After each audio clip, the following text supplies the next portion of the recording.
Ce n'est plus un secret pour personne. La dépravation des mœurs a pris de l'ampleur.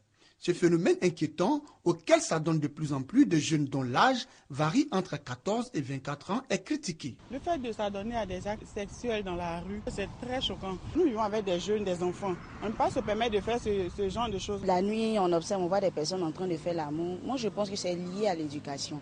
Dans tous les coins de rue et lieux publics, le sexe est en jeu et le sujet est même au centre de certains débats. Prostitution sur les lieux publics, racolage actif, attentat à la pudeur, vente de supports à caractère pornographique, des comportements qui constituent une atteinte à la moralité publique.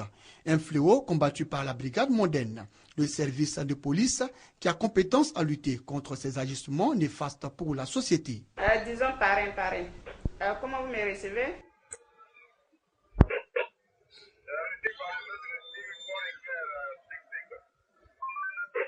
Bien reçu. Plateau, préfecture de police, il est 21h.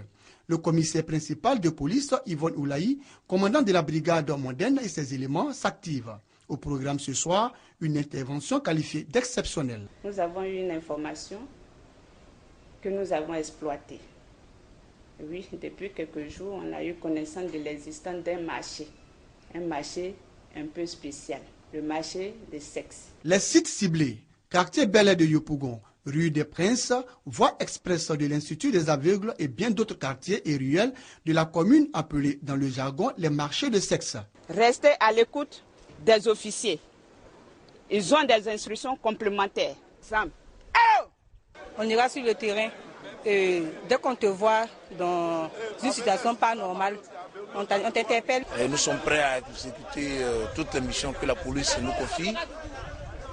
Ce soir, nous allons avec joie exécuter notre mission. Il est 22h30, direction la commune de Yopougon.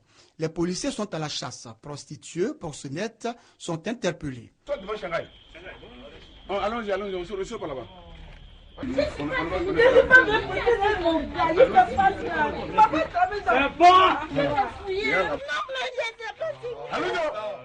Pris en flagrant délit de prostitution en bordure de route, des hôtels, des maquis et bien d'autres lieux publics, ces derniers refusent de reconnaître les faits qui leur sont reprochés.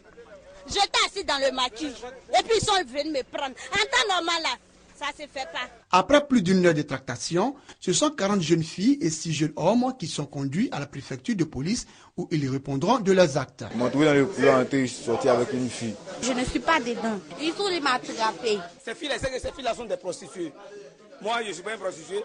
Je suis allé voir un camarade. C'est dans ça ils m'ont pris. Le lieu a été bouclé et nous avons pénétré à l'intérieur. Alors, on ne peut que prendre ceux qui étaient à l'intérieur de l'espace bouclé. Donc, personne ne peut dire qu'il n'avait rien à voir avec ce que nous avons fait ce soir. Les personnes arrêtées ce soir-là sont enregistrées et placées en garde à vue. Dans les filets, plusieurs adolescents. Les jeunes sont exhortés à tourner définitivement le dos à la facilité et à se battre pour gagner leur pain. Cette jeunesse, je peux lui dire, de se faire un repère dans la vie. La facilité ne paye pas. À cet âge-là, la place de cette jeunesse est à l'école et même à la recherche du travail. Manque de repères et d'encadrement, mais aussi déséquilibre. Des difficultés auxquelles sont confrontés ces jeunes. Dr Kwame Kouna-Simon est psychologue social à l'université Félix Houphouët-Boigny de Cocody. Pour lui, en plus de ces difficultés, d'autres facteurs expliquent la déroute de ces jeunes. Entre 19 et 24 ans, les enfants rentrent dans le stade qu'on a appelé le stade de la sexualité. Et à ce stade-là, le comportement majeur, c'est la manifestation du plaisir sexuel. Le jeune enfant découvre l'utilité du sexe et aussi le lie au plaisir que cela procure. Les personnes arrêtées cette nuit-là n'échapperont pas à la rigueur de la loi. Le code pénal, en ses articles 334 à 341, prévoit et punit le proxénétisme et le racolage actif. Ainsi, ces personnes risquent des peines d'emprisonnement allant de 15 jours à 3 mois et une amende entre 50 000 et 300 000 francs CFA. Quant aux proxénètes, c'est-à-dire les protecteurs des prostituées et racoleuses, ils encourent une peine de 1 à 5 ans de prison et une amende entre 1 et 10 millions de francs CFA.